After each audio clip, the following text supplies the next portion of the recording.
Hello, everybody. Welcome back to Medical Myths, the show about what not to do with your body. And today we have a special topic. We were going to cover it last week, but I was not feeling well. So we are picking it up today. And this one I learned about from an anti MLM show that I watch pretty frequently. Um, Notice something just went weird with the video. And think we're doing okay. But anyway, I got this idea from an MLM, an anti-MLM channel, and when I heard this, I was like, "Are you kidding me? This is perfect for my show." So, we are going to be reacting to a company called Lifewave. Yes, they are a multi-level marketing company, and they have a very interesting product that fits along with what the type of content that I usually do. So, yes, this show is about, do these magical stickers heal you?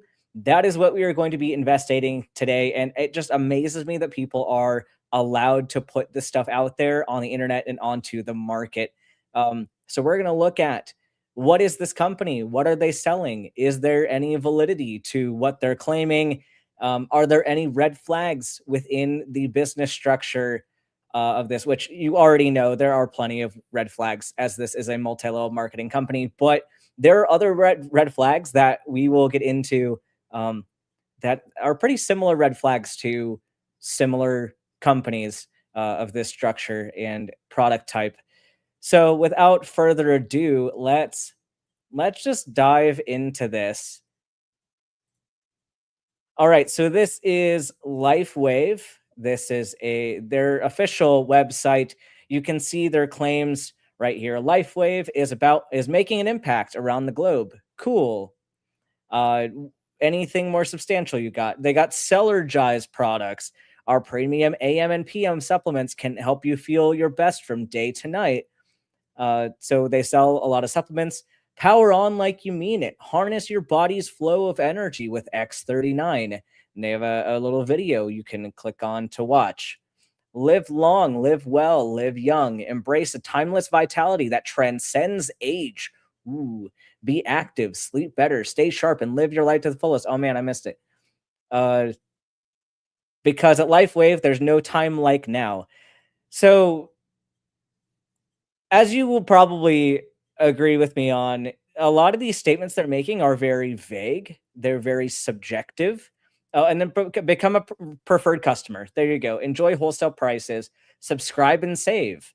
So definitely trying to give you a pitch, but there's nothing really meaningful in these statements. It doesn't tell me anything about what it's supposedly trying to do. It doesn't tell me what the product is. It just says try out the products. So there's a lot to talk about here. So let's dive a little bit deeper. And I'm not sure if we just got a raid, but we just got a huge bump in viewers. So if people are here coming from Bree's show, thank you so much. Although I haven't seen her come in yet. Um, your wellness, your life wave. Discover the technology created to fit and improve your wellness needs. They talk about vitality, reawaken your inner vitality, and reclaim an active spirit. I don't know what this means. That's some Deepak Chopra word salad. Reawaken your inner vitality. Like, here's something about all of these companies. And I say this every single week. They take terms and they start using them in a variety of different ways without really explaining like the definition of said term or what they mean by it. So you're just supposed to get the warm and fuzzies about this word vitality without knowing what they're referring to. Are they thinking about energy, like quality of life, your ability to go out and do things functionally? Are they talking about like brain health, and that? Are they talking about cardiovascular health? Are they talking about just subjective feeling not crappy? Which that's kind of what it sounds like to me. Is it sounds like this is a subjective feeling of fulfillment, feeling of an active spirit, which I don't know. Again, I don't know exactly what this is referring to. So one person could say, "Yeah, I just feel more vitalized." and somebody else could agree with them, and they could be talking about completely different feelings. So there's no real objectivity in what they mean by this.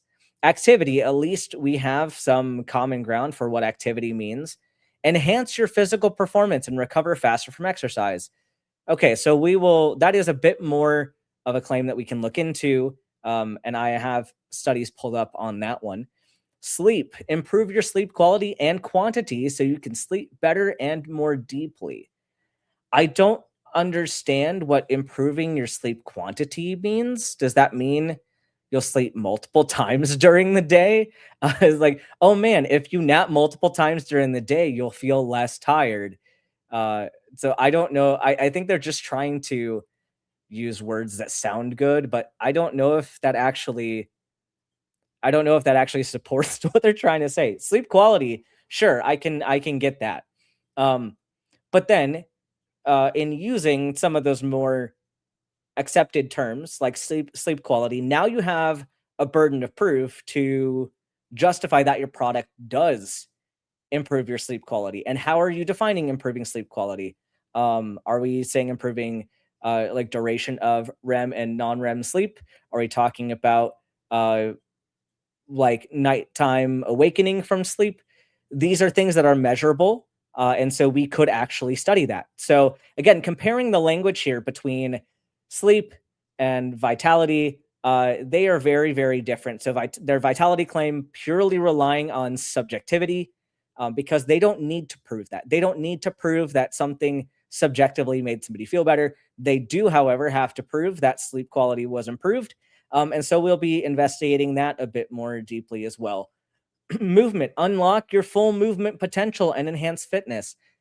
And the wording here is very pseudosciency, and unlock your movement potential, which when we're talking about medical management or like management of chronic illness or chronic pain, we don't talk about movement potential. That's not something that we measure.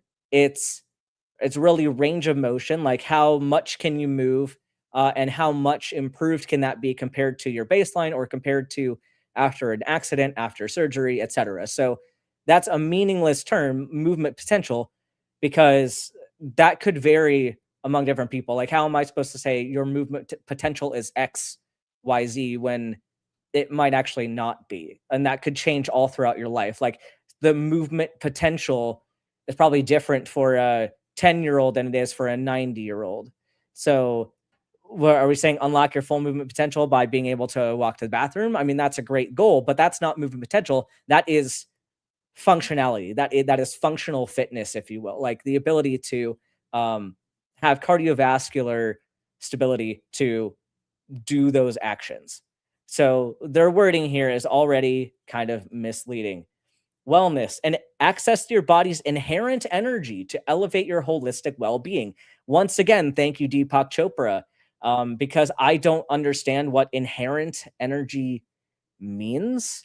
If we think about energy as a concept, right, and this is where we are equivocating colloquial and scientific terms. So colloquially, energy is subjective. The ability to, like, how I feel during the day. I feel like I could get up and run a marathon. That is referring to energy, but that is subjective. I feel tired. That is subjective, but referring to energy. That is different from when we say energy from a scientific standpoint, where your body naturally produces energy in the form of ATP. And that is something demonstrable, that is objective. How much ATP you can produce through verified mechanisms, that is something totally different. Skincare, merging science and nature to bring out the best in your skin. Okay, a patch for skincare, you know, I'm not a dermatologist. I don't know. That might be the more reasonable of these options. But let's kind of dive into this. Like, what exactly are they selling us on? Yes, and thank you to the Hiveside raid. Welcome in. Good to see you all for this dumpster fire of an MLM that we are looking into. But they make all these claims. What do I have to do to get access to these marvelous things that it's going to help me with. Meet Celergize product line, your daily wellness ritual. So you have to use this every day, which is interesting. Thinking about the idea that it's going to help your body naturally do things, but you have to do this supplemental thing every single day. So it sounds like it's not actually your own body doing the work. It sounds like you have a product that is supposedly doing the work for you. So if my body could handle it by itself, I wouldn't need this product, right? So obviously they're trying to create a problem or create a feeling of a problem when there really isn't one. So take your pick. Which one do you want? Do you want to go with that the body is naturally healing itself and that it can do all this on its own? Or are you going with the perspective that you need outside help? Neither of these can be simultaneously true.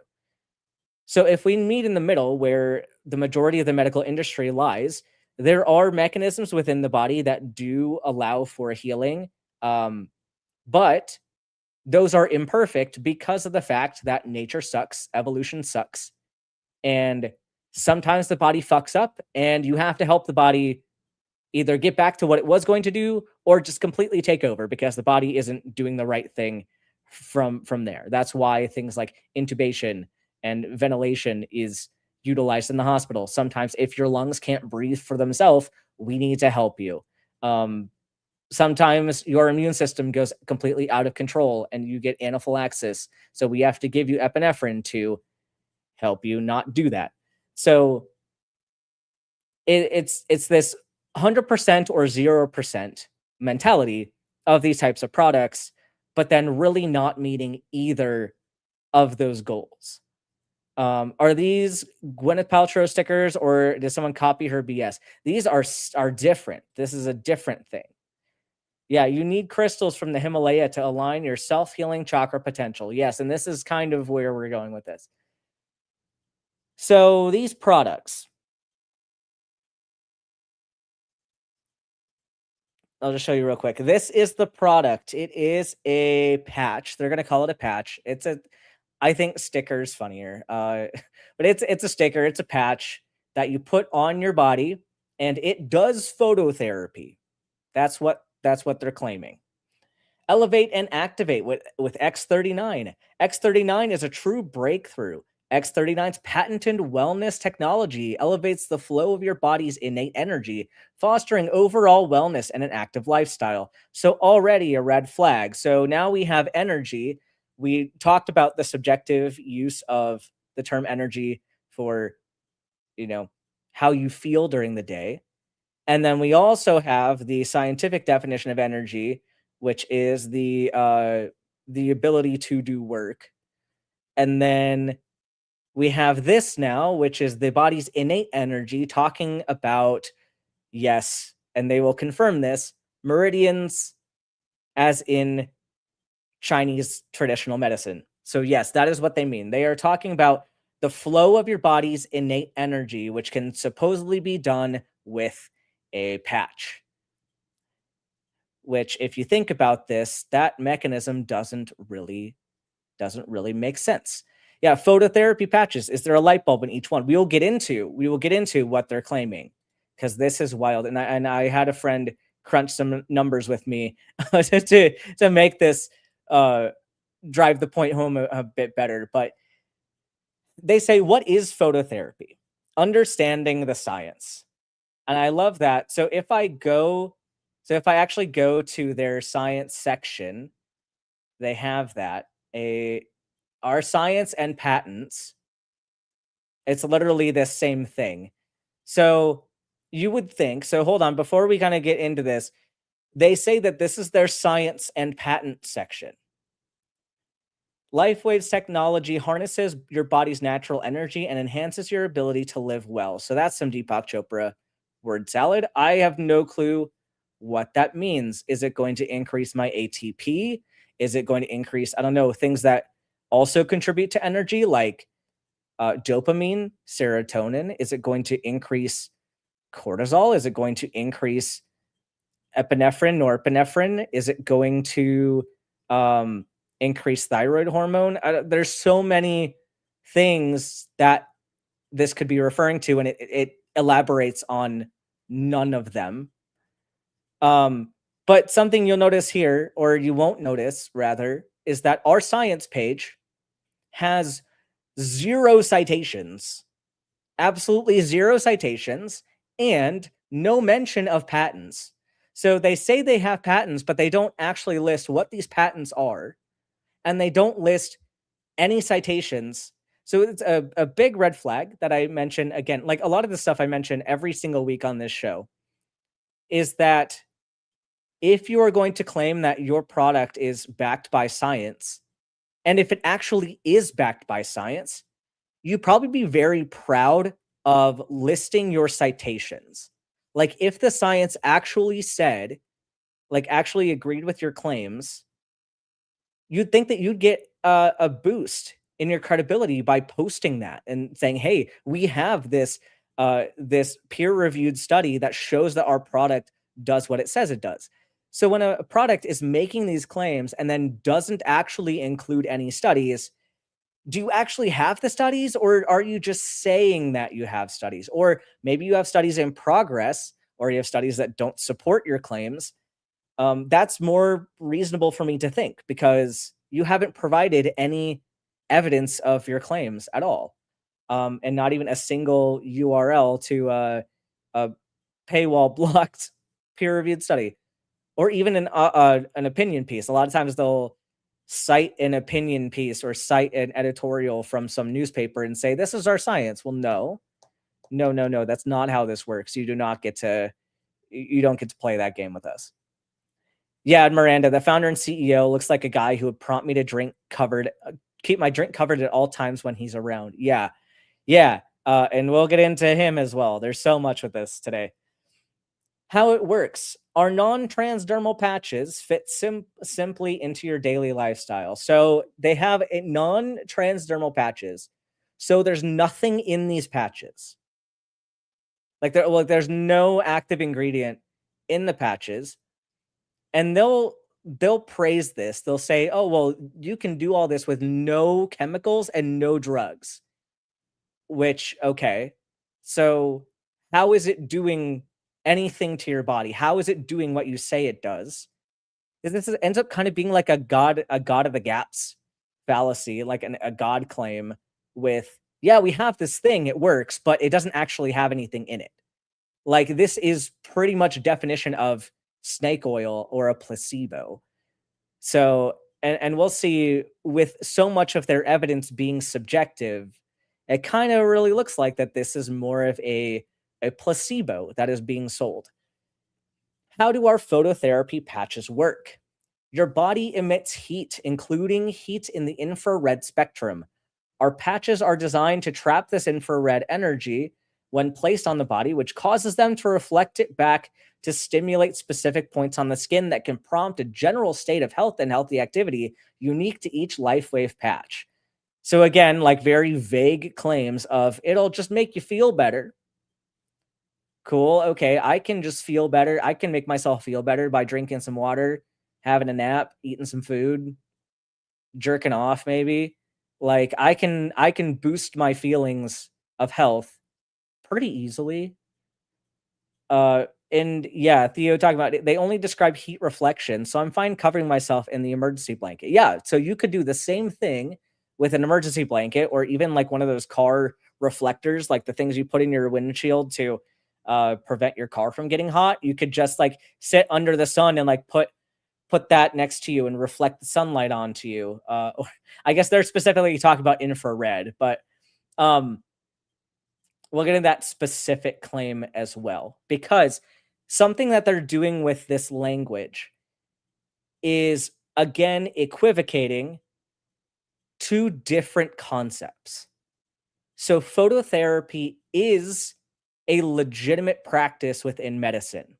However, the phototherapy that is approved and that is used in hospitals is not the same as this supposed phototherapy.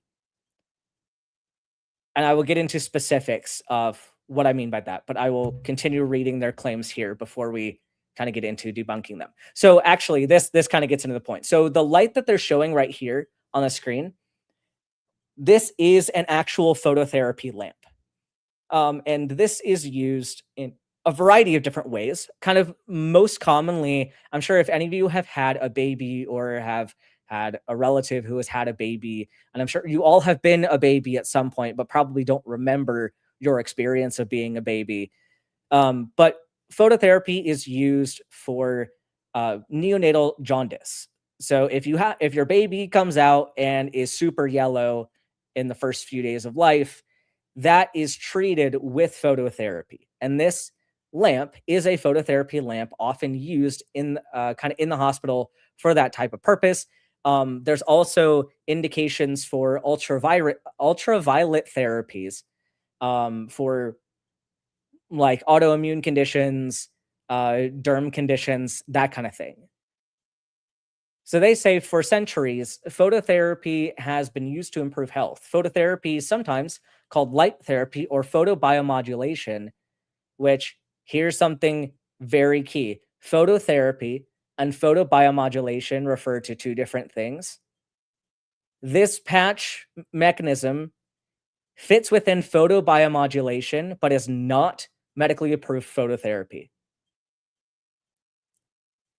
Works by using a mechanism to reflect or shine light into the body. With Lifewave, our patches reflect your energy back into your body. So, this mechanism, as we saw, relies on infrared spectrum of light. And if we think about the electromagnetic spectrum, right, we have on the super low frequency side, we have infrared that's kind of just outside the visible light spectrum on the low frequency side. Then we have ultraviolet, opposite on the high frequency side, just outside of the visible light spectrum. And then, of course, you all know your colors of the rainbow. You know that violet light within the visible spectrum is higher frequency than red light. So the waves move faster than red light waves do. And so this is important to point out because their mechanism relies on infrared spectrum of light, whereas look at the color of this light right here. This is not the same phototherapy. This is blue light. So the phototherapy, and again with UV light, of course, that's going to be way higher frequency than infrared light. But even the phototherapy light used for yellow babies is blue green light or like a blue purple light, often between 430 nanometers to 490 nanometers. So we're talking complete opposite points on the light spectrum here. So yes, I mean they're closer than X-rays would be to infrared, or closer than X-rays like to I don't know where I'm going with that example, but like it's closer, like things within the visible light spectrum and just outside that are definitely closer in similarity in their frequency than to radio waves, X-rays, etc. However, these are different, and we will see that the mechanisms are going to be completely different. And so you cannot make the claim that this is the same phototherapy that is being used for medical management of jaundice. And I'll give you some specific examples on that. But their other claim is acupressure. So by putting these patches on your body, by capturing visible and infrared light, acupressure works like acupuncture, which is based on the concept that we all have a human energy field that flows through meridians in the body. And I've done a show on acupuncture and meridians, and this is I can accept the idea that meridians back in ancient China were a way to understand what the body was doing, and it might be possible, like it's possible that the meridians might have been a precursor to the understanding of the nervous system, but we've moved on from that. Like that was an antiquated idea that we learned about neurons. We learned about how like nerve impulses are based on sodium and potassium movement, which trigger calcium channels. We learned that this is actually more related to salt movement than it is to like some spiritual energy force. So this is just a myth that will not die, that there's some kind of innate mystical energy that flows through, and that's what like regulates your health. No, no, this is literally just electricity. So the fact that they're leaning on this shows that they're a bit into the pseudoscience. The belief held in traditional Chinese medicine it is necessary to avoid blockages of qi energy in those meridians to live well. So they are relying on qi to prove their point.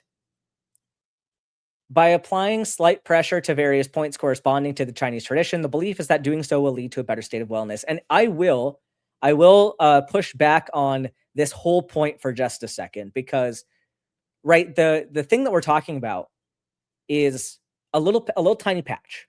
Like, think like a nicotine patch or an estrogen patch or whatever patch you can think of using, even like a Band-Aid, maybe that size thing. Sure, if we think about the physics, yes, if you apply an adhesive item to your body, yes, of course, there is going to be some amount of pressure that is exerted on that object onto you, and then reciprocally, your body is exerting pressure onto that patch. This is physics. However, the question is the amount of pressure exerted on you from that patch significant enough to actually have an acupressure mechanism? Which I don't know if I fully accept the kind of hypothesis behind acupressure. I do know that certain physical touch can be comforting. I know that there's certain muscles that, sure, you can massage and they might feel better. But whether that's related to muscle relaxation or whether it's related to putting pressure on a specific meridian point, I don't accept that it's a meridian issue. But I think you'd have to demonstrate what pressure is needed to elicit this kind of response. Is it a dose? Is it dose responsive? Um, like, does applying more pressure to the area give a better result, or is there a cap to how reactive it is? Like, if, for example, with receptors, if a chemical binds to a receptor and you run out of receptors for the chemical to bind to, even if you administer more of that chemical, it doesn't mean that you get a greater response. So is there a ceiling to this mechanism? Is there a threshold that once you hit that, it no longer works? And this is something that is demonstrable. You should be able to demonstrate this, and yet they have no mention of studies on that, and they have no mention, what amount of pressure is needed to get this effect. So it sounds like they're just relying on history and relying on people's uh, trust in traditional medicine to make this point for them, right? So that's those are their thoughts. So let's veer away from this a little bit while we're on the subject of mechanism, and we're going to talk about phototherapy in general. Here we go. This screen, I'm going to make it a little bit better.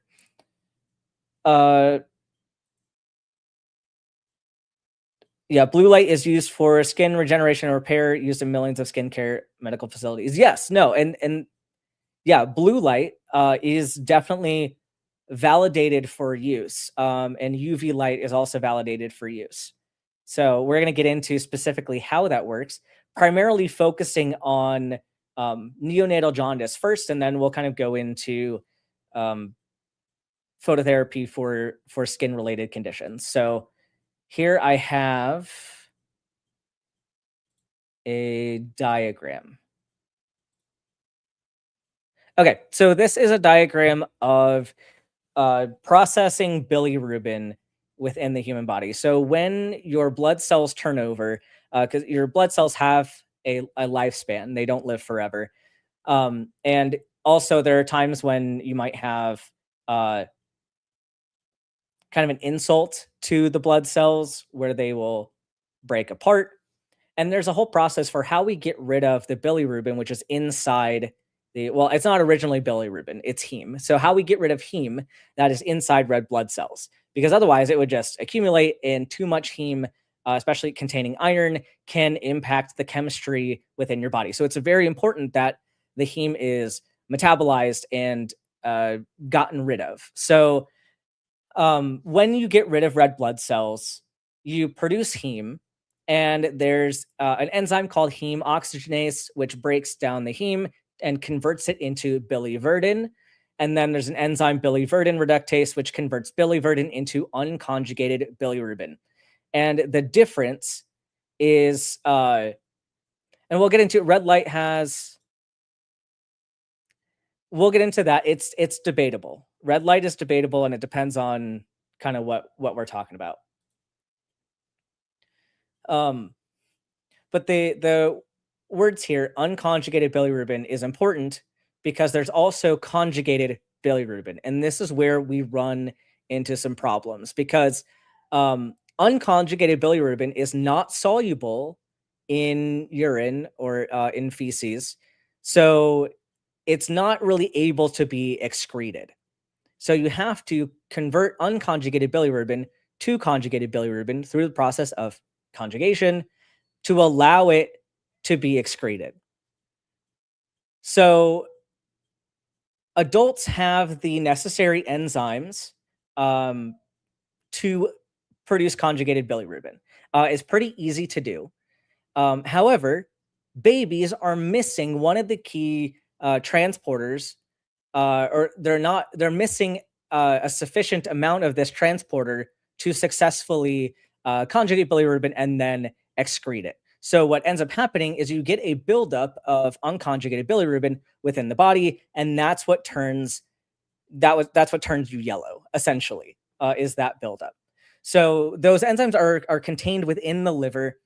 And so you get the unconjugated bilirubin, it goes into the liver, it's converted to conjugated bilirubin, it goes down into the colon, excreted into the stool, and then kind of the leftovers of the urobilinogen is sent off to the kidney to be excreted from the kidney. So the reason why we use phototherapy, and they have a little example here, is we need to find a way then to allow bilirubin to be conjugated and to become water soluble, so that it can be excreted from the body.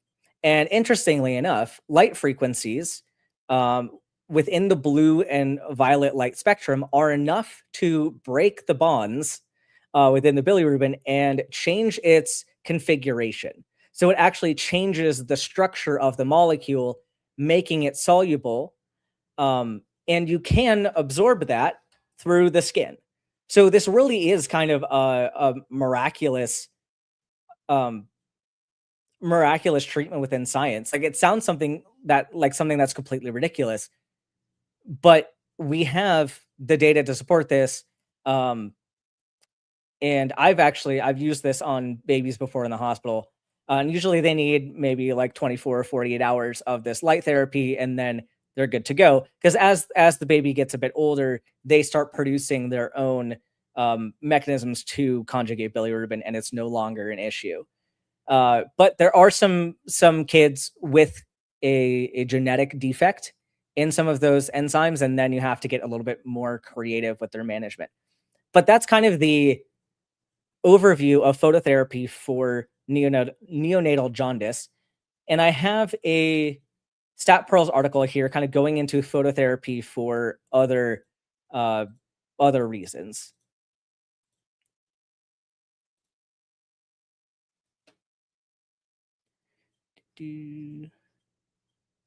Phototherapy Stat Pearls. Okay.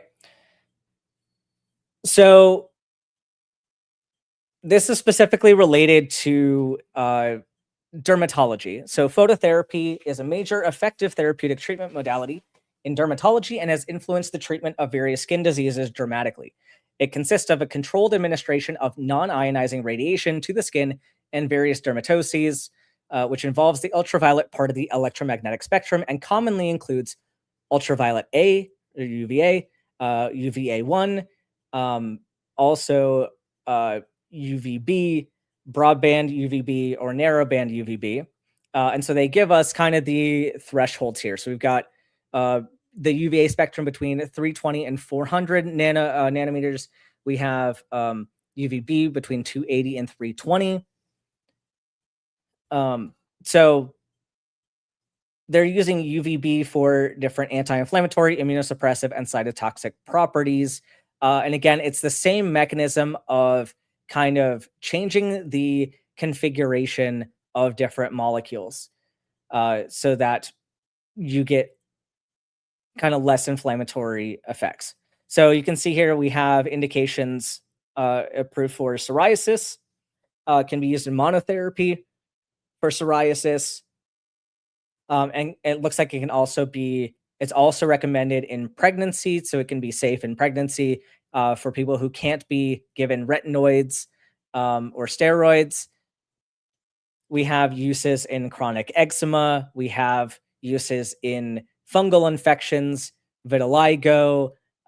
You can actually use this in cutaneous graft versus host disease, which is where the if you get a transplant or a tissue graft, sometimes you get a, like, this is different from a specific like mismatch within, like, it's not a blood mismatch. It's literally you have immune cells within the graft and the host, and those can be fighting each other and can cause some autoimmune troubles and uh, ultimately rejection of the donor tissue. So, and in fact, like graft versus host disease is very interesting because instead of the host rejecting the graft, it's actually the graft rejecting the host, which is a super interesting concept. But we can use light therapy for this purpose. It's got a lot of contraindications though too, so you have to be very careful with if you have lupus. Very careful in cancer. It would make sense. Yeah, skin. If you have skin cancer or high risk of skin cancer, probably don't be using ultraviolet light therapy because you may be at a higher risk for malignancy or syndromes such as xeroderma pigmentosum, where you have a complete intolerance to sunlight. Should not be using this. And then some relative contraindications. So we know that there are uses for phototherapy, but there's a big problem when that's their example for when the company is using the example of blue light phototherapy and actually trying to sell you infrared photobiomodulation. That is kind of misleading. So kind of getting into the red light thing. So if people are selling infrared or red light treatments, kind of maybe is that for a different thing? What's kind of the deal with that? And it really it depends. And there's a lot of debate as far as how useful are these, kind of what's the dosage of these treatments, what can they be used for, how safe are they, etc. And I think that there's a lot of pseudoscientists out there who have been kind of capitalizing on the fact that this is kind of debated and not taken as it hasn't really been accepted yet by the conventional medical community. So in that, they feel like they can kind of corner the market here. Whereas with blue light phototherapy, since it has clear regulations and indications and mechanisms, it's way less easy for them to kind of bullshit their way through claims in that sense. So they go in kind of their little intro. But this is kind of a group of Stanford medicine physicians who kind of weigh in. So again, this isn't a study. But it is medical opinion. So we have before red light gained a reputation in the beauty industry, dermatologists used it for early stage treatment of precancerous and early thin skin cancers. So we have historical use of this for like treatment and kind of prevention of early stage skin cancers, which, okay, yeah, I can accept that. Red light applied at specific wavelength in conjunction, and a key point here, in conjunction with a topical drug, kills skin cells, because red light alone does not destroy skin cancer. When applied to damaged or diseased skin cells, such as cancer cells, those cells die off and allow for new growth, the growth of new skin. Since then, red light has been used for a variety of new health and beauty concerns that largely harness something called photobiomodulation, or the use of light to alter biology. Um, in in 2015, the National Library of Medicine made photobiomodulation a medical subject heading term, referring to the official vocabulary used to organize PubMed's research articles. Since then, we've seen a major increase of published studies validating the science of photobiomodulation. Um, so it looks like there's kind of some mixed data. So there is some evidence that it can be helpful in managing skin cancer. It looks like there's also some evidence of being able to help with hair growth. But the question, I guess, is kind of this more nuanced stuff that I'm not as well versed in, as I'm not a dermatologist. But it sounds like there is some pretty robust data to support, cosmetic outcomes for wrinkle reduction and hair regeneration. Uh, but they say here that other applications, such as improving athletic performance, lack data. Since red light devices come in a variety of shapes and sizes, have different potencies and prescribed time of use, as well as extreme variation in costs, measuring their comparative effectiveness can be like comparing apples with oranges. And this is where I think this is the key point that we need to address with Lifewave. So, like they're saying here, red light isn't bogus. But think about this, right? So we had looking at the blue light therapy. There are very distinct wavelengths that have been demonstrated to achieve certain goals of therapy.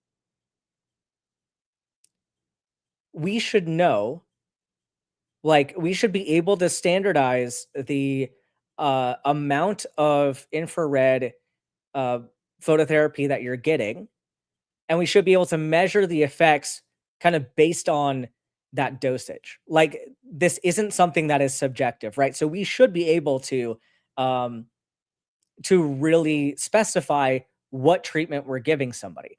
So if you go to an office, like a dermatology office, and you're getting red light therapy for wrinkle treatment or for early cancer treatment, that they're going to have a protocol for a set dosage and a set time frame of exposure so that they can calculate, what is going to be expected from this, and uh like how much of it is a waste of your time versus a waste of energy. All that is kind of important to think about too. But when we look at Lifewave, right, their mechanism supposedly is a patch or a couple patches that are applied to different areas of your body, and it supposedly reflects the infrared light from your own body back at you. I feel like maybe my point's starting to make sense for people in the audience, but what that means is it can't be standardized. The dose cannot be standardized. So somebody who has maybe some lower emission of infrared light compared to somebody else, they're not going to be able to really standardize what you're getting, and you can't determine how effective each different dose is because you've no idea what the dose is. And so that's another point that makes this product seem extra scammy. Um,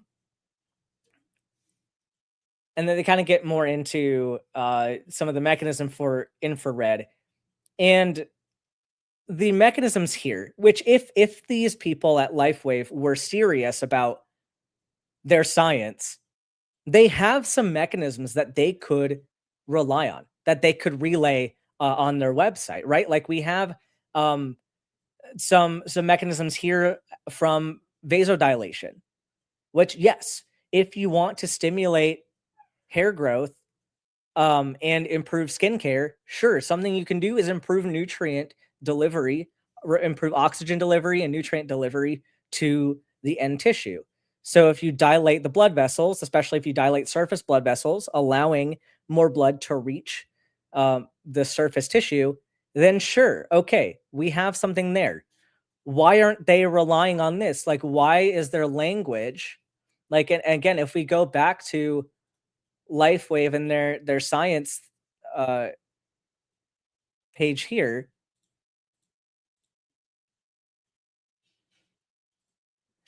Like, why did they say causes them to reflect it back to stimulate specific points on the skin that can promote a general state of health and healthy activity unique? So maybe they're going to tell us in each specific patch, but like, why is their language so non-specific if they have a mechanism that they could fall back on to claim is why their thing works?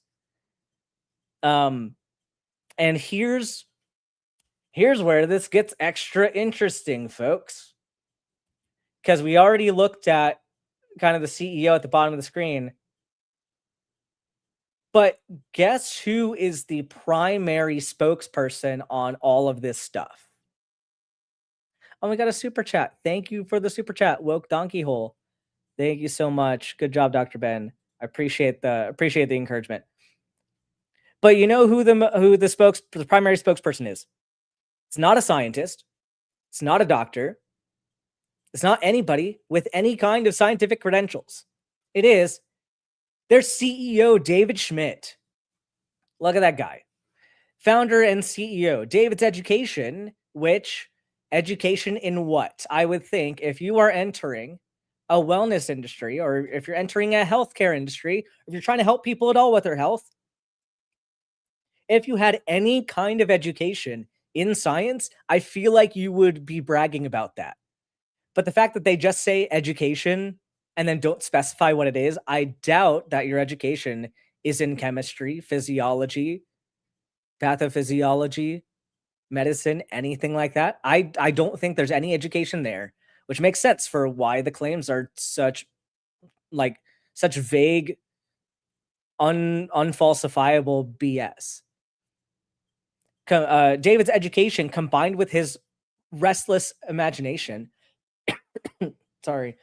created in him an insatiable desire to change the world. Because something else here, people who want to change the world definitely do it by MLM. Like, the one way to make America healthy again is through multi-level marketing. That's the way to help everybody, is by scamming your whole downline.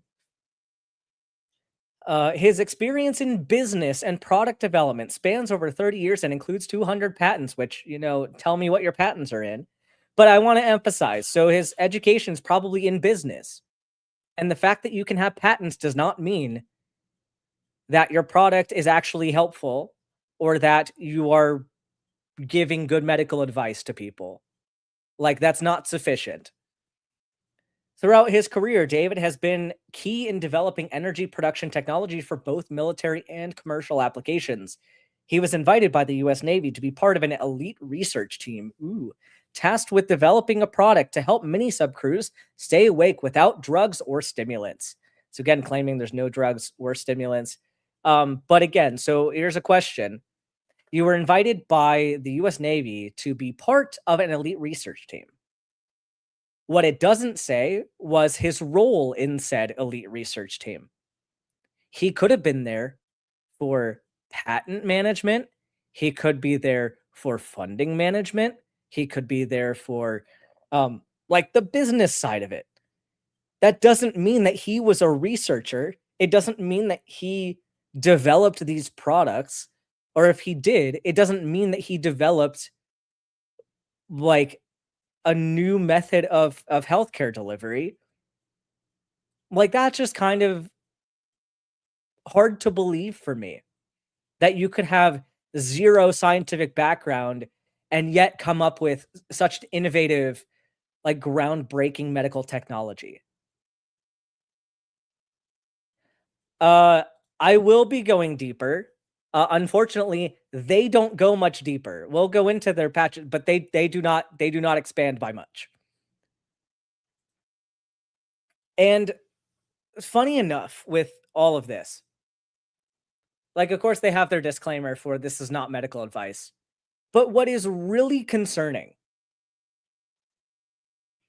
I found this website that it just seems like anybody can make a page on. So the fact that you're on this doesn't mean that you're a legitimate expert. But it does worry me that he thinks he's an expert. How about you contact him and do an interview Uh, I mean, I would love to try. I don't know if he'd be very interested in talking with an actual doctor about healthcare related things, especially being the founder of an MLM business. But here's this is something interesting. This is something interesting. So he thinks he's an expert, and he's passing himself off as an expert of something related to healthcare. There's a website. It looks like kind of a social media thing, but it's called Doctor Talks. Right. So this is a place where healthcare experts can post informational content. Looks like you can create your own channel. But he's on. You can find him under the experts page. So this is if we go to the experts section, we have a naturopath there, which like I would not call a naturopath an expert on anything medical, but you have MDs here. You have another MD, MD, and some NDs, but DO, MD. Like we have some people, PhD. Oh, which Mark Hyman is on here. So I mean that tells you how literally anybody can be on this website. But the fact is they're marketing themselves as healthcare experts.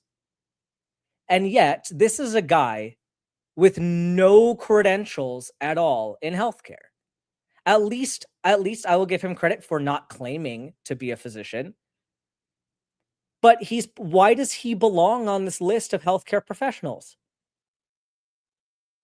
Why would you put yourself there? Why would you not, if you have such a good research team of experts, why wouldn't you put your research team on there? Like, why wouldn't you have, like, a lot of times if somebody has a business that is related to healthcare, and like wellness, they at least have a doctor on staff that they credit with the research, or that they credit with the medical validation. So like, and I've even seen that within scamming companies. There are scamming companies that will have a doctor like Mark Hyman or somebody to kind of validate what you're finding. He seems to be pretty smart in it. That doesn't matter, Mark. That doesn't matter. Do you think somebody who's just smart with 200 patents should be able to give medical advice and medical and like, and here's a problem.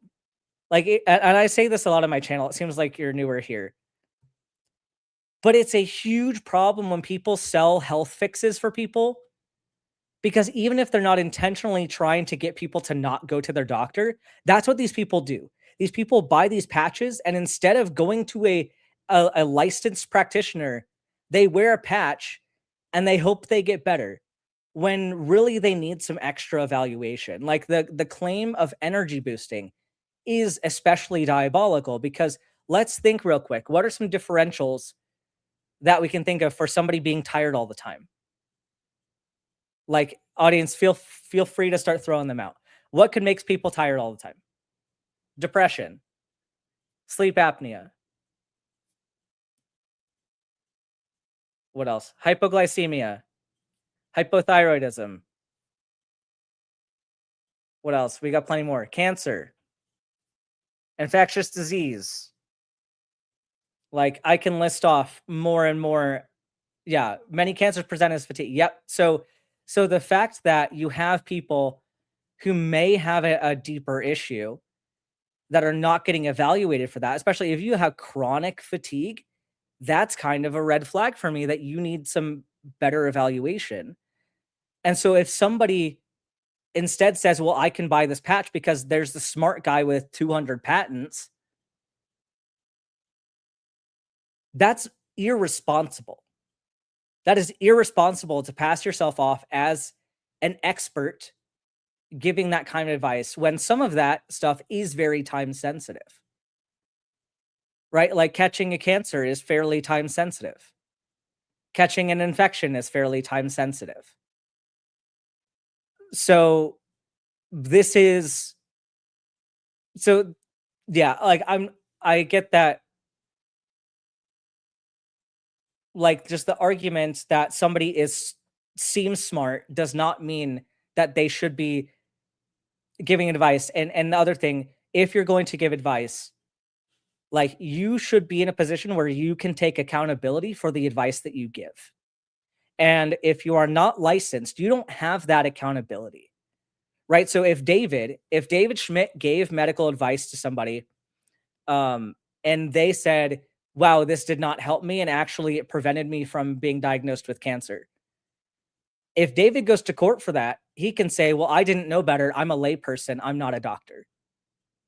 So he doesn't have to take any accountability other than what he explicitly said with his product. Like, if he didn't give that disclaimer, he'd have to, um, he'd have some more liability.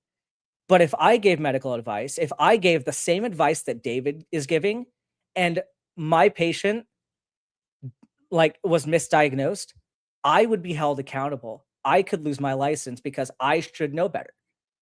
And so that's why you have this discrepancy in who is speaking out about healthcare advice on the internet, because the people who are accountable aren't going to be speaking out on things that they don't know.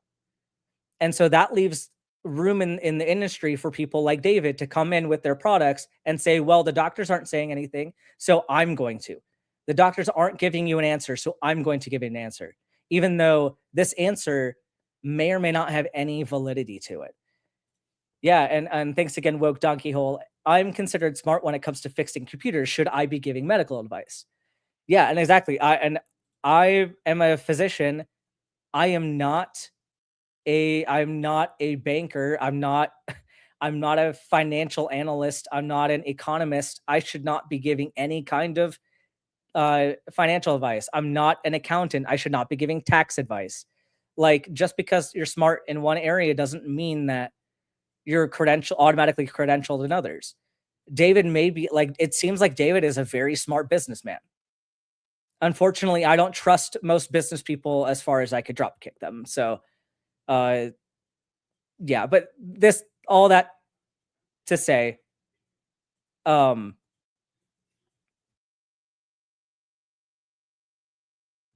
all that being said, this guy, I don't think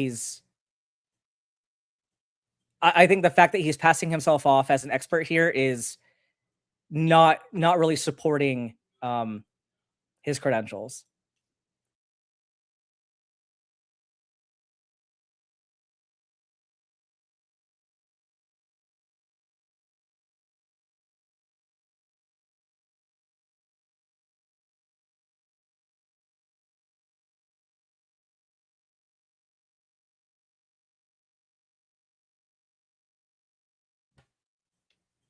All right. Where's the next thing that we're going to?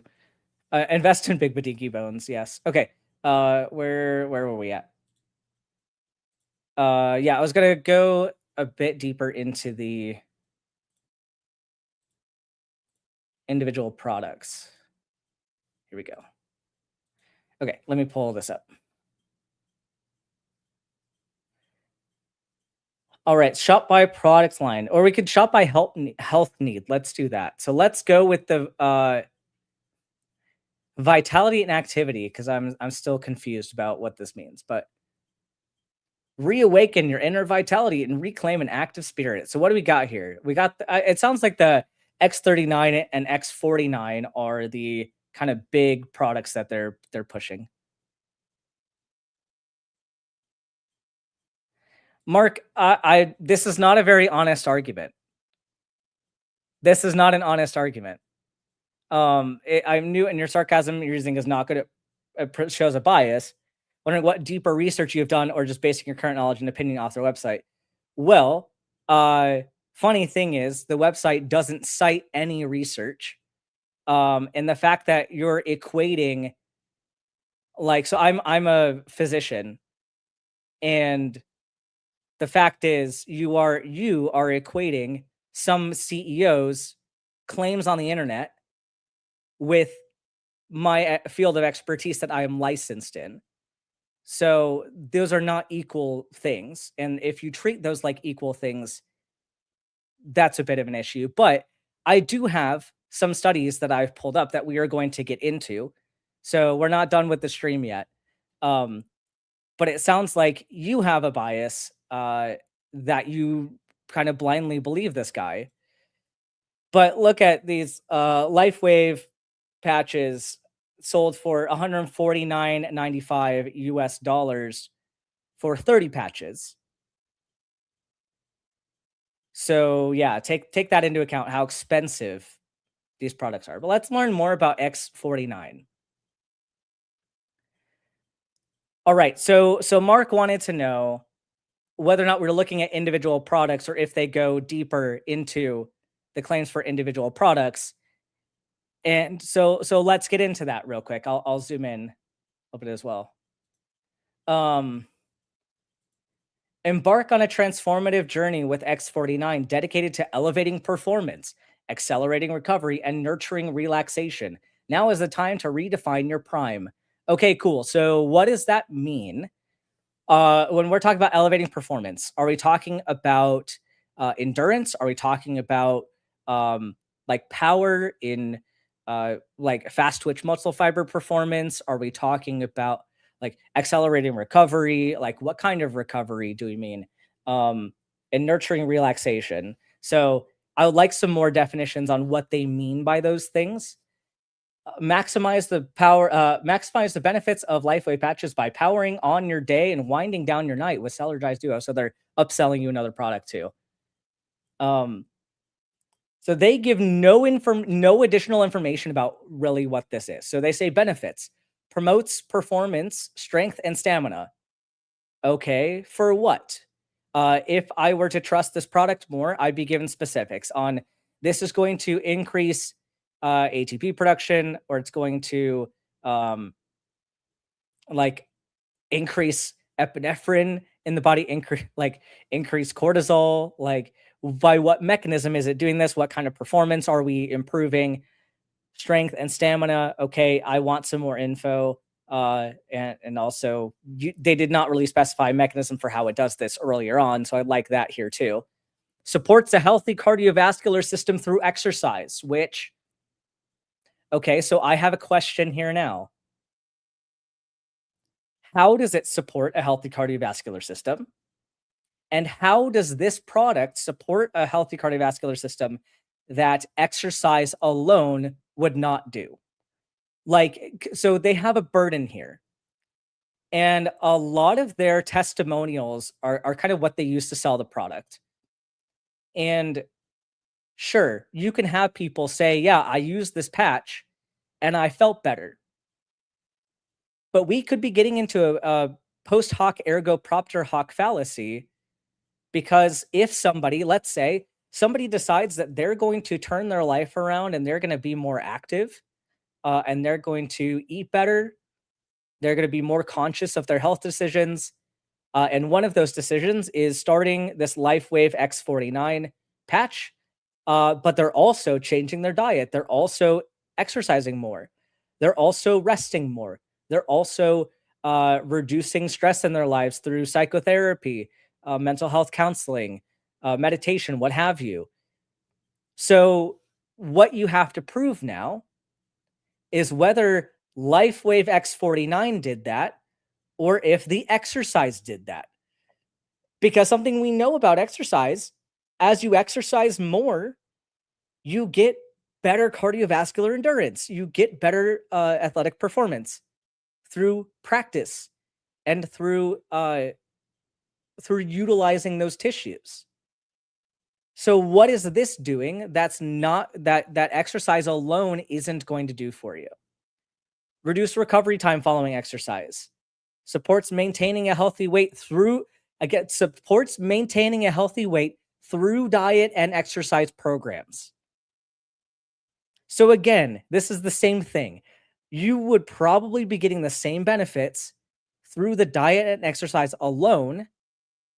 And if the X49 is responsible for any of this, we should see that in studies. And I would think as well that they would cite this data as a selling point. I would be citing the heck out of that. If I had a study supporting that, absolutely. no drugs or stimulants, because it's apparently a plus to sell something without really any mechanism. Um, it's fine to not have a stimulant, but the anti-drug thing is a really problematic position. The labeling of chemicals and the labeling of drugs as inherently bad uh, is problematic, because taking a medication is really just taking a dose standardized uh, a dose standardized protocol of whatever active ingredients you'd find in out in nature, um, like aspirin coming from tree bark.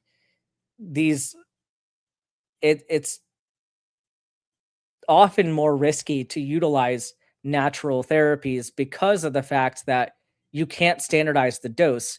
And again, that's a similar issue I have with this product, because even with infrared therapy in a clinic setting, number one, in the clinic setting, you're going to get a higher dosage of infrared light. So I have questions of, with a very small patch, is the amount of light that's being reflected even going to do anything at all? Is there enough there to produce enough of an effect? I would need to see that. Um, but then how do you standardize the dose? How do you control for dose fluctuations? Fluctuations. I can't speak. Um, yeah, so I just have a lot of concerns about the validity of this specific product. So they have their patch placement. It's literally, for this one, it's like 2 patches.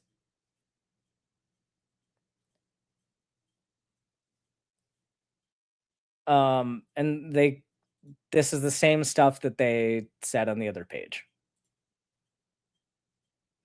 Right, okay, so what makes one Lifewave patch different than another? Each patch is exclusively designed to reflect particular wavelengths of energy that stimulate specific points on the skin. This enables each patch to provide unique wellness benefits to the user. No drugs or stimulants enter your body. Okay, so again, question. So you're trying to tailor this to individual people, but if somebody doesn't know what's causing their chronic fatigue issue, then generalizing and saying, "Oh, well, this exact frequency is going to be the one to treat your issue," like, that's kind of problematic. Shouldn't you narrow down, like, is there going to be one frequency that works better for sleep apnea and one that works better for brain cancer? I don't know, but that seems like a variable that could confound this particular thing. And like, and again, okay, so we have people studying this that are like promoting this and giving claims that are not scientists at all. Like, do you understand what a confounding variable is? Do you understand what factors, like why I'm asking these questions? And this is a point that lay people probably don't know the right questions to ask about this. And so that makes it easier to prey on them and get them to buy this. So this is the same thing that they just said above. So for the question that, are they going to explain more around the individual patches? No. No, they're not explaining any further detail on this. It is just as ambiguous. It's just more and more claims. They have claims on claims on claims and zero demonstration for said claims. The only demonstration is within testimonials and what people claim. So it's just more claims. Yeah, and you can subscribe to get these delivered to you frequently. And also, I'm sure if you notice at the top of the page, you are shopping with Gretchen Dietrich, which, so that's an MLM rep. That is a rep who would get credit for my particular sale. Like if I were to buy this, that money would go through Gretchen and go through Gretchen's upline all the way up to the CEO. Right? So we have here the business opportunity. Become a brand partner.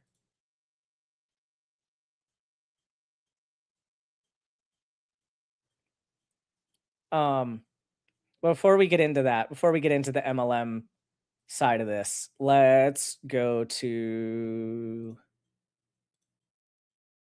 some data. Okay, so there have been studies about these patches.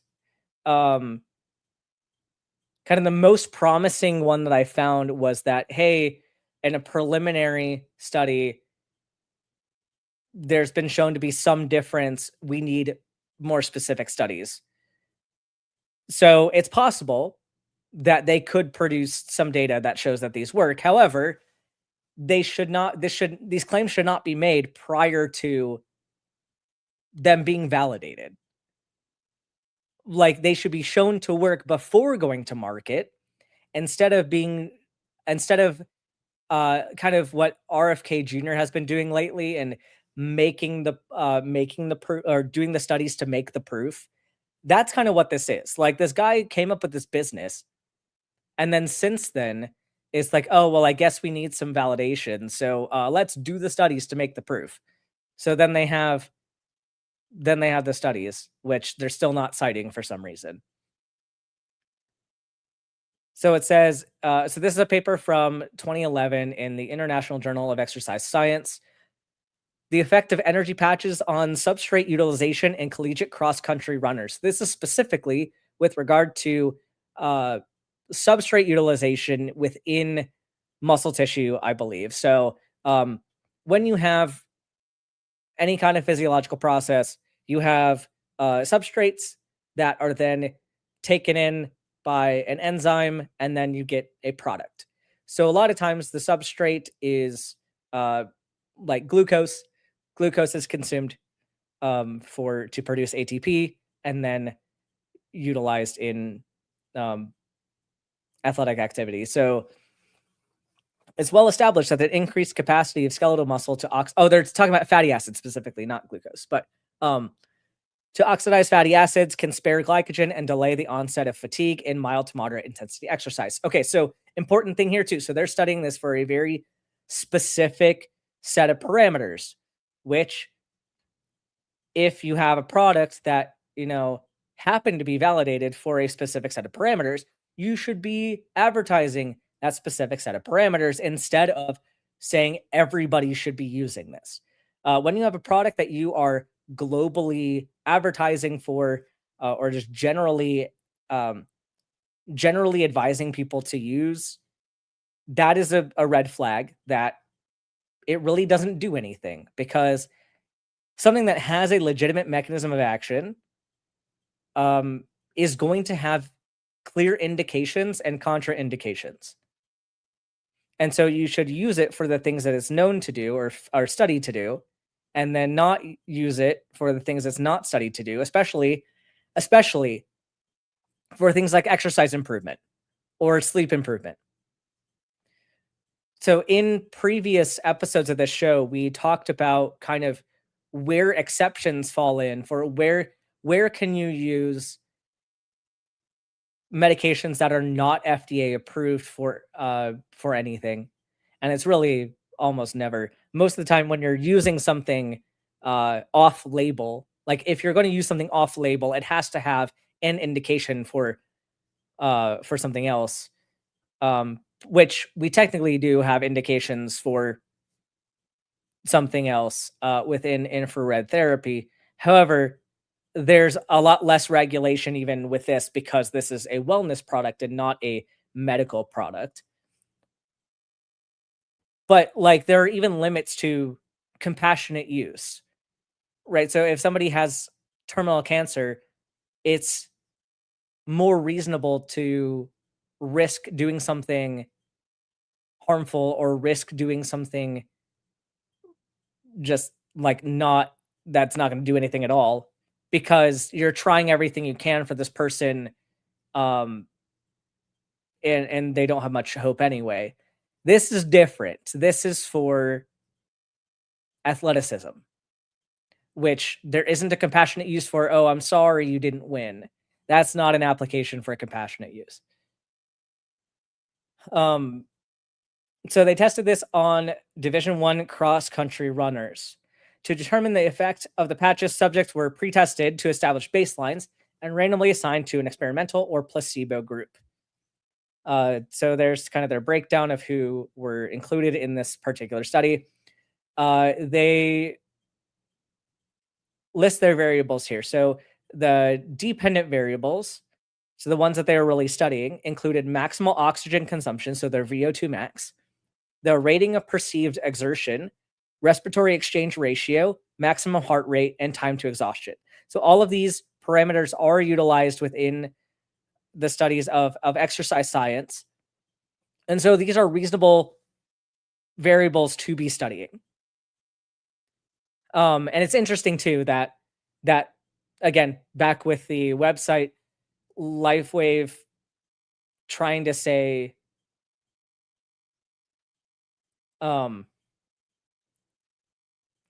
isn't it, does most research start from discovery of an effect that happened? No, this is different. No, okay. So this is an important detail within the scientific method. Yes, it starts from an observation and a hypothesis. However, the difference here is it's not starting from a claim, right? So this thing, LifeWire, the study is starting from because this guy is already selling a product, already has a product, has a claim that it's working, and then making a study to validate the claim. What this should be is a question. It should be, this is my observation. Does this observation hold up repeatably? And can we replicate this under the same parameters? And is that something that can be falsified? Can we clearly establish whether or not this has the, like, does this reject the null or does it not reject the null? So the difference here is that we are starting from, like when you have a product like this, we're starting from rejecting the null. So they've already accepted a significant difference. And now they're making studies to affirm that significant difference that they already believe to be true. That's the opposite from the scientific method, which starts from a question, which asks, is there a difference? And it starts with the assumption of the null hypothesis, the assumption that there is no significant difference. And then the data can demonstrate a significant difference and therefore reject the null, or it can not reject the null. That makes sense? So the way you approach this absolutely does matter. And to your point for vitamin C, though, a lot of the claims about vitamin C are bullshit. Absolute bullshit claims. Like the ability for vitamin C to manage respiratory illness or prevent respiratory illness, absolute like bullcrap. However, vitamin C is useful for wound healing. So when penicillin was discovered, it was from an effect, and the right. No, but again, that's an observation. It's an observation, not a rejection. They didn't start with a rejection of the null. They said, I observed this property. Let's test and evaluate if this property is repeatable. And to what extent is it repeatable? What parameters are we able to see the same effect? So no. So no. Your thought process is incorrect.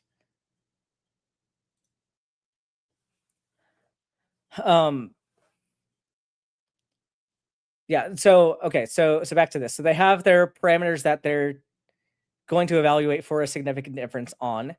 Those have been defined from the beginning. We have, and they're using the Bruce protocol graded exercise test to evaluate these. So kind of skipping through this to the discussion. As goes through their protocol.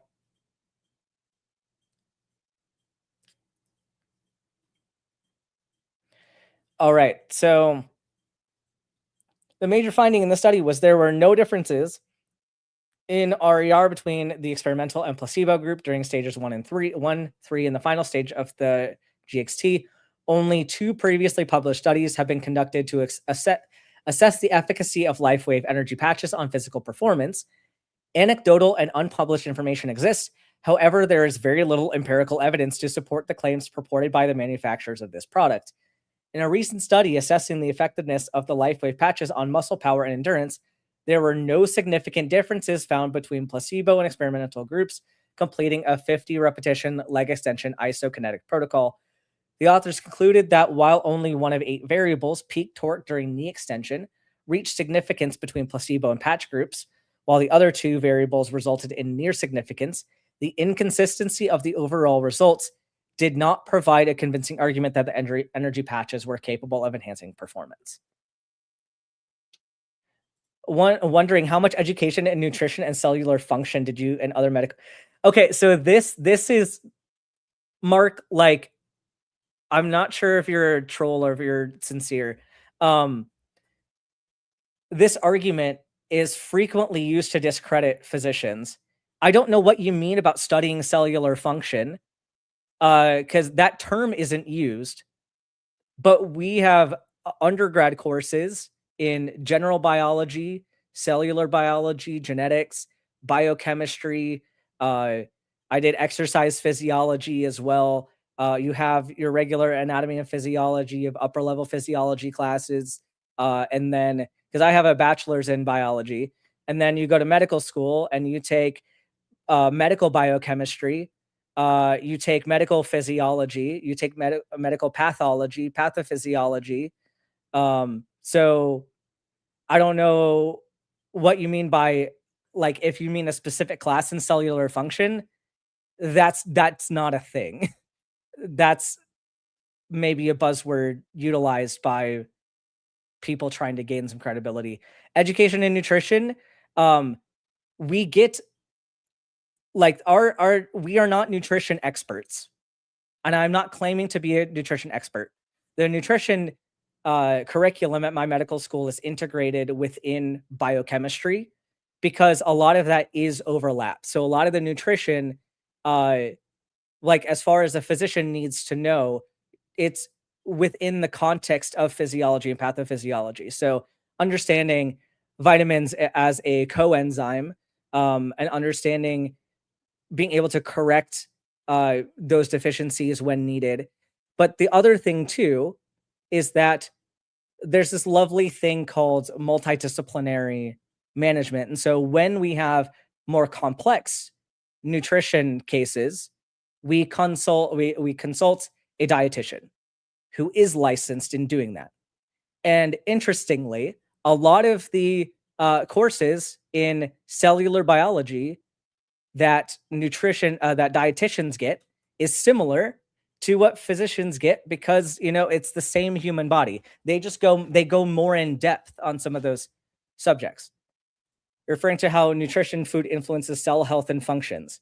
What do you specifically mean by that? Because again, there's overlap of what dietitians do and what physicians do. Physicians don't, like, I'm not going to prescribe very specific diets other than cardiovascular diets, renal diets, etc. Because, like, I'm looking at going into nephrology. So, and if you think about, like, what is nephrology? Nephrology is largely a study of fluid balance, acid-base balance, and electrolytes. So am I somebody that can direct somebody in supplementing magnesium, sodium, potassium? Absolutely. I'm comfortable doing those things because that's within my wheelhouse. Am I going to prescribe somebody's TPN? Like, I'm going to do that in conjunction with a dietitian. So I think, Mark, you're boiling something very complex down into something seemingly very simple. And something with this is, this product isn't even a nutritional product, so I don't know what relevance that has to this, because this is not a nutritional product. Or maybe you're referring to the vitamin C thing.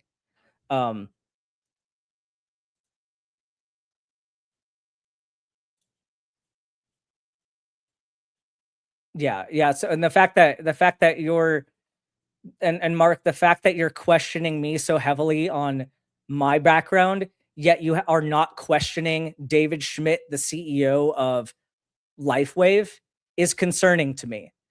Like, why am like, and I'm demonstrating my credentials. Like, why are you believing David Schmidt that he's smart? What nutrition education does he have? Are you going to blind listen to him even though he's listed none of his credentials? You're just going to tear down mine, which, even if, let's say, even if I knew nothing about any of this, that does not mean that David Schmidt does know what he's talking about. That doesn't mean that his product works. That doesn't mean that he is trained in any of that either. So I think you need to take a step back and think, why are you trusting this guy? What specific reasons lead you to trust David Schmidt and his products?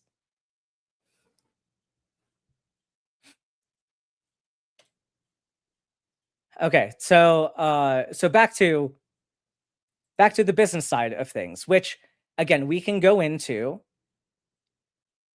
their business model, which I'm going to say that anybody that is starting an MLM does not have great business ethics and just does not have great ethics as a person.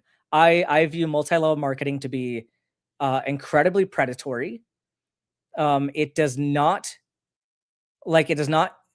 guarantee somebody pay for all of their work. It allows people to get paid on the backs of other people. Like, it is, and it's predatory. Like, the predatory nature of it, telling people you're going to get this great business opportunity when the majority of people in MLMs are not profiting at all. And to where the extent of your business is as many people as you can recruit. That's really scary to me. And so the fact that we already have this, dubious product being sold by a dubious person, I wouldn't trust this. I would not trust this.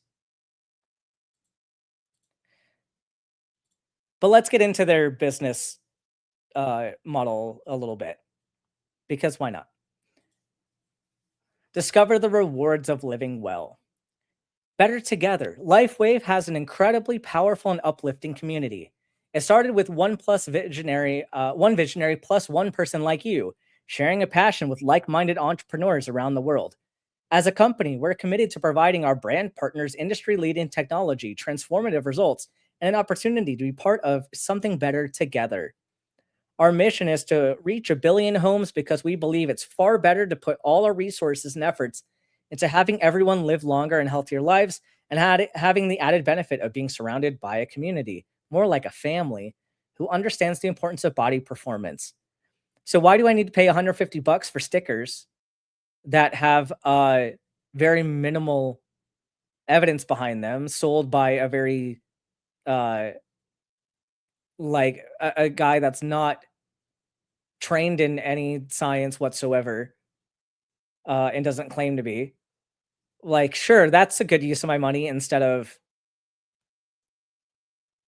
reliable healthcare. I don't know. We would love to have you join us as a Lifewave brand partner. You'll have the advantage of marketing the most innovative products, being part of a modernized compensation plan, and being part of a purposeful community sharing heart to heart. And again, like something else too, if you're selling something medical and you're allowing people to share claims and give advice about what people should buy, and literally there is zero vetting process for who gets to sell for you, like literally anyone can sign up for this. Anyone can distribute Lifewave. Is that really, if you are a credible medical business, like do you think that, I don't know, name like any like major like health corporation, do you think they would just let anybody start selling their stuff? Like, no. That would be ridiculous, because they would get people who have no clue what they're talking about sharing bullshit, and it would not be a good look for them. Like, they carefully hire their people. So that's a red flag. An inspirational founder, modernized compensation plan, Your business, your way. Decide your hours and work from anywhere you choose. Wow.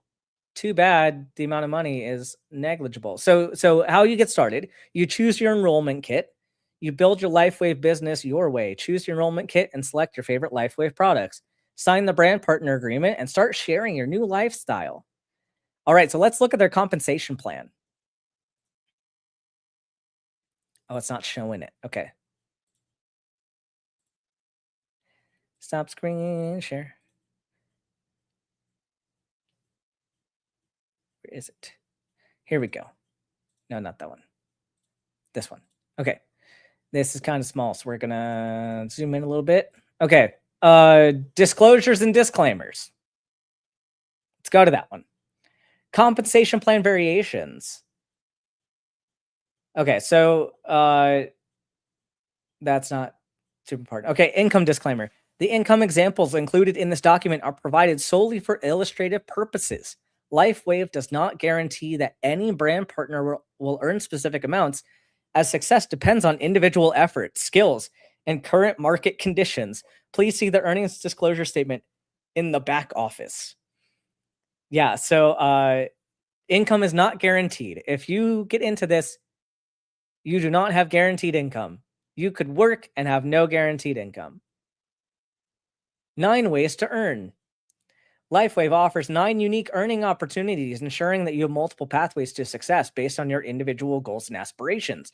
Whether you're enjoying the benefits of our flagship products, X39, or you have a vision of achieving increasing leadership rewards, these earning options provide a range of possibilities to align with your goals. Retail profit, of course, that's only one way. If this was a product focused thing, and if they were just hiring people to be salespeople and they were getting commission, that would really be the only way to earn, other than like whatever Christmas bonus or whatever you get. But customer premiums. So customers, I guess, buying into the subscription plan or whatever. Product introduction bonus, level earnings bonus. So with each level you obtain, you get some extra earnings there. Mentor matching bonus, business launch bonus, breakthrough incentive, quarterly leadership pool. So what does this mean? Okay, so here you go. Here's the big kicker. You have your different ranks. So you start off as a brand partner, which is nothing, and then you get to active brand partner by getting you get a sale volume, personal sale volume of not even a personal sale volume, it's a personal volume of 55. So a lot of times this could be either you don't even have to sell the product. You could probably buy the product and that would still count towards that number. 1-star manager with a personal volume of 110 and a qualified downline volume of 750. So your downline also has to have a volume of 750 in addition to your 110 of personal volume. And then at 2-star, you have 110 plus a 1500 volume from your downline. So you see, like, you can earn your way to success through, you have to have a downline. You have to have people underneath you. Because otherwise, the top that you can get is active brand partner. You cannot advance any further unless you get qualified downline volume. I want to see the earnings example. Some primary bonuses. I just want to see their regular compensation. That's the level earnings. Okay, so level earnings, you get 3% active brand partner, 5% at 1-star manager, and you see the percentages keep going up. So yeah, so you get more earnings based on the people beneath you. So pretty typical MLM.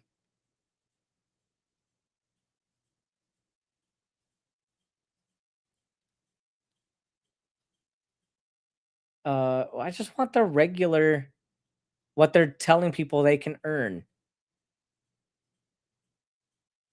This is so much. Okay, so they give like a lot of bonuses in there.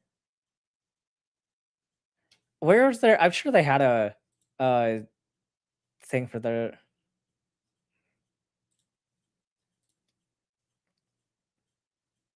expected earnings.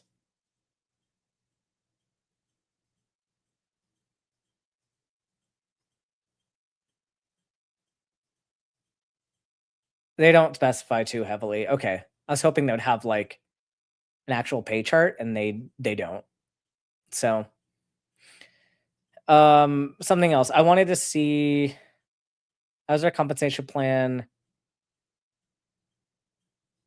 I want to see what their starter kit is. Okay, let's pretend like we're going to be joining this company real quick.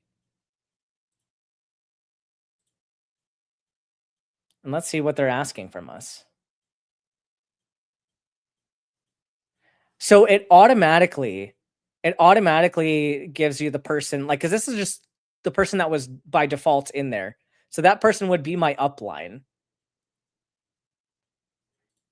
I'm going to hit this, but I'm not going to go through with anything. I bet this person's going to start messaging me now. Uh, okay, so we have the kit selection. So we have the starter kit.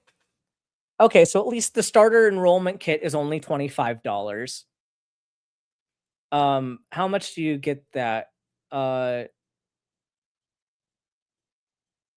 doesn't really say. Okay, so the starter enrollment gets you wholesale pricing on products. So it doesn't give you any of the products. It just gets you wholesale pricing. Membership to the website, potential to earn weekly commissions, unlimited business volume from downline members, lowest unit price per product. So that doesn't come with the starter pack. And it doesn't include any patches. So you can sign up for the company with $25. However, you get nothing to sell. So that's not really a good starter anything, because you can't sell at that point. I guess you can sell over the website, but core enrollment is $300, $295. You get 180 personal volume. You get wholesale pricing on products, free membership website. You get potential to earn weekly commissions, all that same thing. But you get 6 sleeves of patches, so you can only sell 6 of the boxes if you pay that. So you pay $300 for that. 535, you get 300 PVs. I'm guessing that counts towards the monthly that you need. And you get 12 sleeves of patches. The premium enrollment all the way up here, you get it's $1,750, and you get 555 on enrollment, and then 2 trickle orders of 110 personal volume. You get all the things from before, and then 40 sleeves of patches. So you have to spend a good bit of money to even get started within this business. But yeah, so I don't have much left to say on this. This is a scammy deal. You're selling a scammy product. You're going to lose money on this. And if you really cared about people's health and wellness, why are you trying to profit from selling somebody $150 patches that probably don't even work?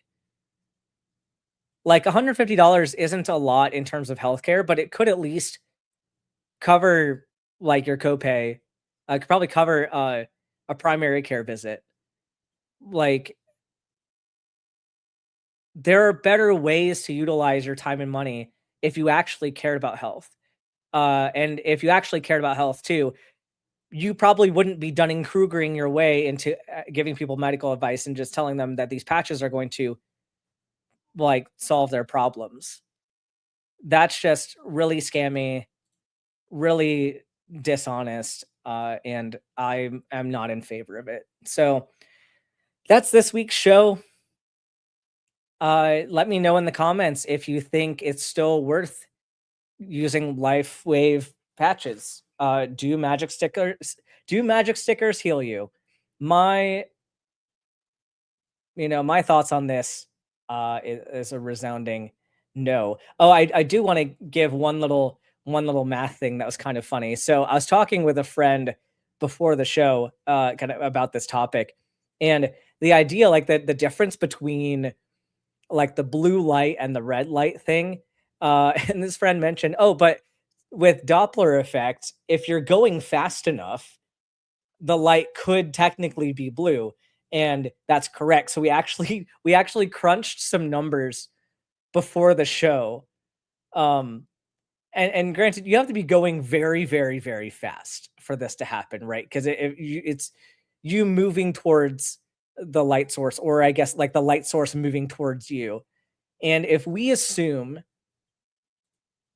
that if we go with the blue light number and not an ultraviolet number, but if we go with the blue light number of between 430 and 490 nanometers for the frequency, and then for infrared, I believe it's in the 800s,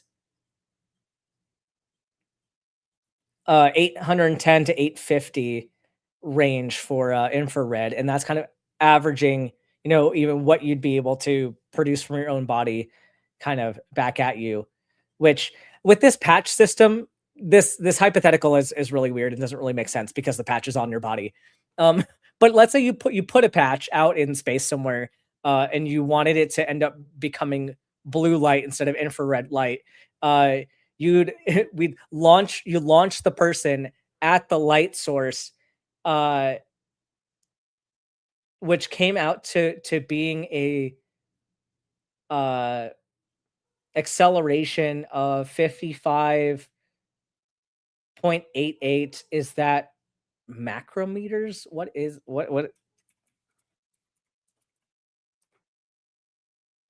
It's not. No, it's